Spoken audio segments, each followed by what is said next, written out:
how much is this project? It's between 3.1 and 3.3. That's not changed since we last briefed council. So what went up that you had to reduce this 500 million to offset?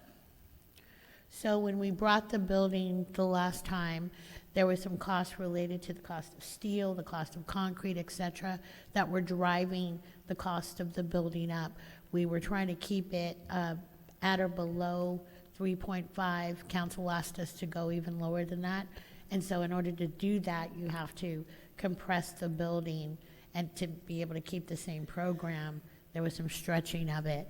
But if I could just answer your first comment, we did meet with the council persons who would be most impacted immediately, North Oak Cliff and some of the immediate downtown in the Oak Cliff area, as to the plan, and did walk them through how we would, one, continue to study. We'd recommend 1A, but continue to study the traffic flows, and that's the traffic counts that Transportation and Public Work is doing, and then also walked them through the variations of how traffic would come into and out of downtown. Well, I think there's a fallacy here, and with respect to Chairman West, whose district it does connect into, that isn't the totality of the population, because actually you have District 3 asking, where District 1, you may have the ability to just ride your bike home.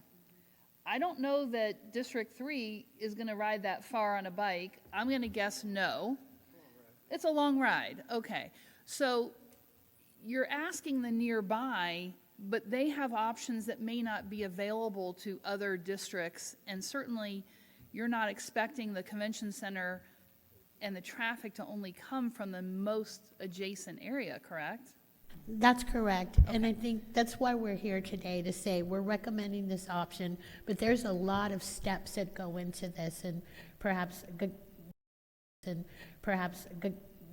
Director Concarly can kind of walk through those. Well, but I just want to say that my interest is the same as the high-speed rail interest. Absolutely. Again, not going to impact my district, but I care about downtown, and I care about how this traffic moves, which impacts everybody who comes down here.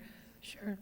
But I'm really concerned that we're making this change in the building itself to save $500 million. It's not a small amount of money, but you're going to forever change the traffic, which is going to be a nightmare for people. And it might be a short-sighted cut.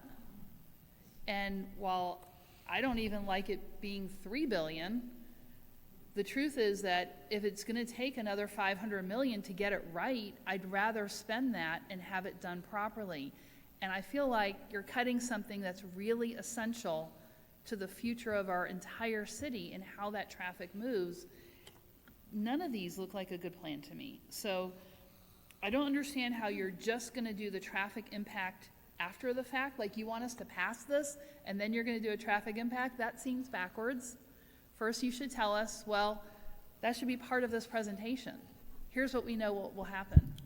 And then, okay, so I'm just going to say, I'm a no to all of this. Go back and fix the building so that it actually works properly. That's my input. Thank you. At this point in time, the transportation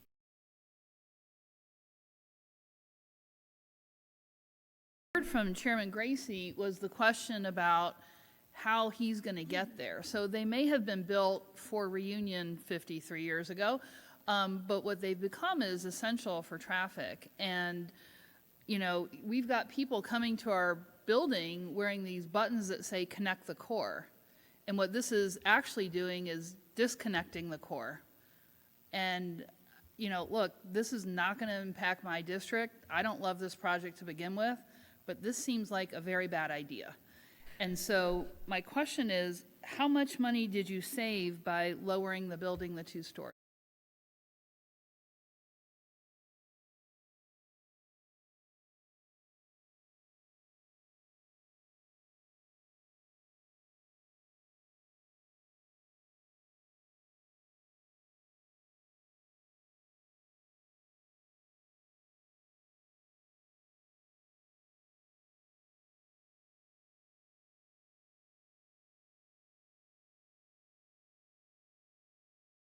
and come back on the Houston Viaduct.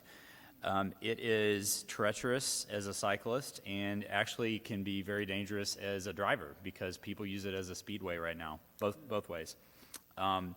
Agree with everything actually my colleagues have said. I know you guys think wear a bike helmet all the time, but we do have to have access to and from downtown, and I think it's important that we remember that this is not a simple situation. We've got to figure out the right way to get there.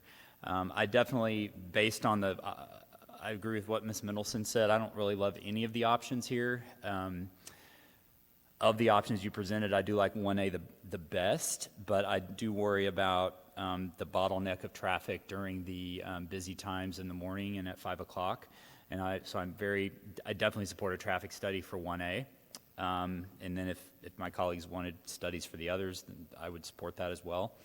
I agree with what Ms. Cadena said as well, that we've got to talk to the neighboring property owners.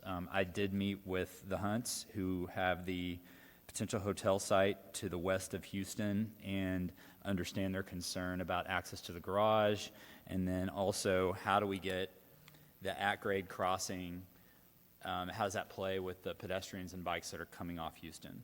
With that being said, but even before the convention center discussion started, the COG had met, the Council on Governments had met with community members as part of the Oak Farms corridor study, and Houston has been discussed since before my time, actually, as a pedestrian bike bridge, with Jefferson getting all the traffic. So the community has already spoken on that. They're very supportive of a plan to somehow get bikes and pedestrians into downtown in a safe manner, because it's not right now, and have this connection to recreation in the district that we don't have right now in a safe manner. So I would hate to see that compromised in any way. But with that being said, there is a need for so there's not an easy solution. I want to see some more work done, and I would like to see you guys come back here to, if Mr. Ridley will bring it back here, to tell us what you find when you've worked through the issues with the stakeholders. Thank you. Councilman Resendez, any questions?